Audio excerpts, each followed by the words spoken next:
there's an advocacy group called Death Without Debt, and they're pushing for a change in how cremations are handled.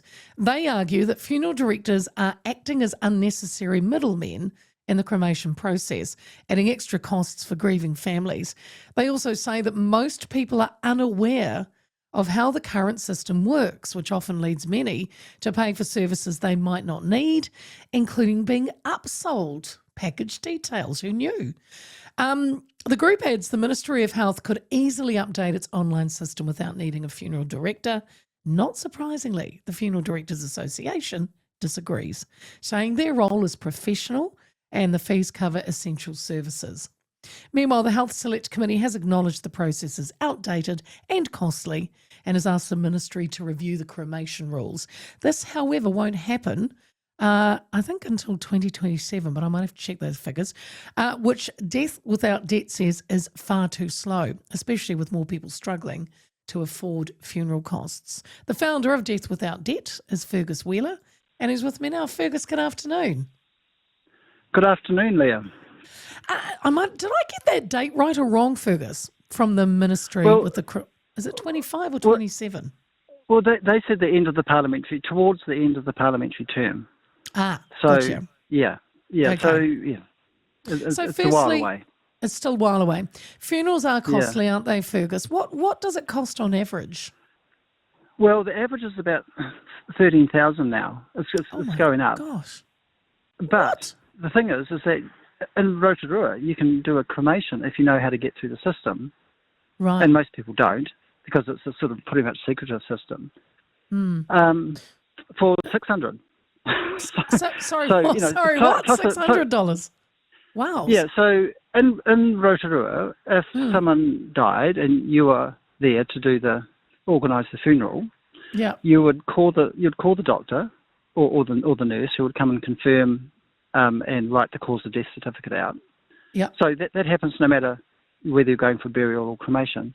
Yeah. And then the doctor or the nurse would ask you, are you going for cremation or do you think you'll be going for burial? If it's cremation, they'll do a few more forms, and the family would have to do a permission to cremate form because, once someone's up in smoke, there's no coming back.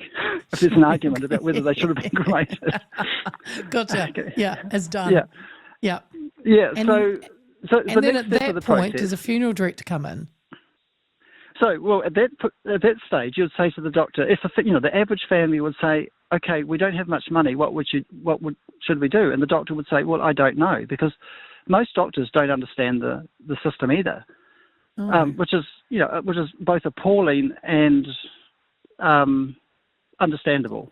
Should they know, Fergus? Because you believe they should know? I'll come back to that in a little bit because that's one of those questions where we'll put it this way: we're certainly not dumping on the medical profession.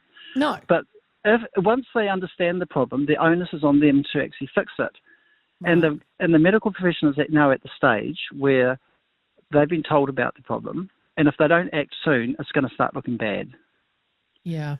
On the other hand, we run these workshops through the country, affordable DIY funeral workshops, and quite often we get hospice medical staff to talk because, one of the things is if you're around one of these marvellous people who are comfortable with death, that comfort with death spreads to the audience, and those palliative care doctors and nurses, they are very much on our side. So, yeah. So the doctors should know. Okay. They're starting to get up to speed. Yeah. Okay. So we go back to the doctor says, yes, what do you want to do? We're going to do cremation. They sign off. And then at that point is then a funeral director then comes in. So there's your middleman. Well, the standard advice is called the funeral director. What doctors should be saying is look, I'll fix the paperwork for you. Yeah. And I'll sort it out. You've got a choice. You can either just book and pay at the crematorium directly, or you can hire a funeral director. Now, sometimes a funeral director is exactly the right person to be there. I mean, we're not saying that the funeral industry is obsolete or is a plague on society. They're absolutely indispensable in some instances. Yeah. But you're saying the system is clunky and outdated. Well, yeah. So the doctors don't know what's going on. The public don't know what's going on, and so the funeral directors actually have a trade secret. It's their main hook into the public, because people don't understand anything about the paperwork for burial or cremation. And even if you're like me, and you know, my parents died, and I was trying to organise the sign-off from a second doctor. So just to go back to the story, the first doctor arrives. You want cremation, you have to get the sign-off of a second doctor. Now, that second doctor flies very low. They're called a medical referee, and they check the first doctor's paperwork. They check that the person being cremated is the person everyone thinks is being cremated. And you know, it's not the Great Dane from next door. Yeah. And so once the medical referee has signed off, then the cremation can go ahead. Okay. Now, so what we're saying is that system gives the funeral industry a captive market. So, you know, most people, given that most of your listeners out there won't know what a medical referee is, never heard of one before. No. When someone dies, it's a very solemn occasion, and people don't want to take any risks. No. And they want to follow precedent. And so there's been no precedent for decades now of people organising their own And funeral. Fergus, a lot of time they don't really, you know, your mind's not clear, you know, like you're grieving, right? So you're not probably in the best state of mind. And my mother died in hospice, and then that day she was signed off as obviously dead. And then we had to wait for a funeral director who came to the hospice, and my sister, and they walked us through paperwork, and my sister and I signed lots of papers. I'll be honest, I don't know what I was signing. All I know is we had to hand over $3,500 before they'd come and get her. Yeah. And of course they've got their overheads. Yeah. But so it was strange because we were grieving, and we just signed everything and went, how are we going to afford this? And then we had to find the money because, you know, bless mum, love her dearly, but she didn't leave anything. So, you know, we were really, really unprotected about. We had no death coverage. We had nothing.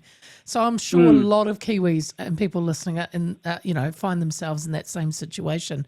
So am I correct in saying then, are a lot of people might assume funeral directors are required by law, but they're actually not? No, you don't. Not required by law at all. You can do it yourself. There we go. Well, and actually, here's the crux of the matter. Yeah. 60, 70 years ago, communities used to organise the funeral, and there was an undertaker, but they undertook to do what the community needed them to do. Now, as the church and the marae and, you know, urban drift for Māori has taken place, all those sort of structures, all those sort of that communities support around a family or a group of friends who have lost someone's died, that sort of support is no longer there. And so it's kind of because there's been a commercialisation of death, and because what the funeral directors have offered is convenient, you don't have to deal with a dead body. That's been attractive to people. But as the prices have risen, and the sort of accident of history around cremation where you need a second sign-off, and the secrecy around that system, which is actually partly necessary, just to preserve the integrity of the second doctor's signature. Yeah. So an accident of history, the commercialisation, the convenience, the fear of death has kind of overtaken us, and we've ended up in this situation, no fault of the funeral directors, because they're just businesses, you know. Yeah. And nowadays, the you know, increasingly owned by overseas corporations who've got, you know, the bottom line is everything, and community services is just a means to the end. Yeah. So through no fault of the funeral directors, we've ended up in a situation where we are. Where we are, yeah. You've mentioned the potential to upsell packages. What the heck does that look like? What's an upsell? Well, actually, we didn't mention that, but it's a good term. It describes what happens. So, you know, someone dies, and the funeral directors come along and, you know, get you to sign the paper, and they take someone away in a hearse. Well, straight away, that hearse is going to cost you $400 for the first trip. Oh. More or less $400. Yep. But you could have just backed up a station wagon or even a hatchback. Fergus, really? And Really? no, this is actually becoming increasingly common, and this Okay. is the word we want to get out. And it's dignified. Like you can imagine a cart in the old day with a horse pulling a body. Yeah. I mean, didn't they do it for JFK? No, did he? You can make a hearse into a dignified, beautiful thing out of a station wagon. You can put flowers in it. Okay, I hear what you're saying. You can deck it out. And so number one, when your mum died, you could have sort of organised the station wagon and said to the staff, we want to take care of her as our last act of respect. And you could have carried her to the car. You could have held hands around the boot of the car as a couple of your party, gracefully put her in. And then you could have taken her home, and someone, your brother or a friend or, a sister could have built a coffin. And so there you are. There's the first stage. So interesting. The second stage is you don't necessarily need a coffin. I mean, look at the Muslim faith. They shroud their dead and put them on a stretcher. Yeah, that's true.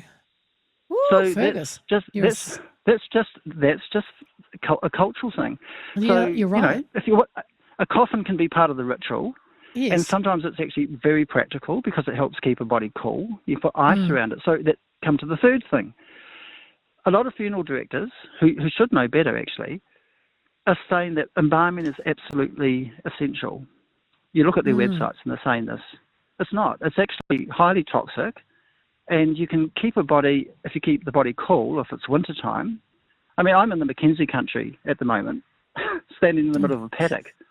I mean, you could have a body. If someone had died an expected death in this temperature, they'd be fine at home for days. Oh my gosh! So yeah. Well, so I suppose embalming you're is right. another one of those. Embalming is another one of those upsells. Wow. And people are paying thousands. People paying thousands for coffins. Yes. Well, there is that. And they're making them out of MDF board, which is not exactly that great for the environment once it's burnt. So these are the sort of upsells that are happening. You mentioned, so you're traveling around the country. I saw that you were, and you're in the beautiful Mackenzie country. Is this part of your DIY funeral workshops? And this, what you've just discussed with me now, is that what you tell people that come to your workshops?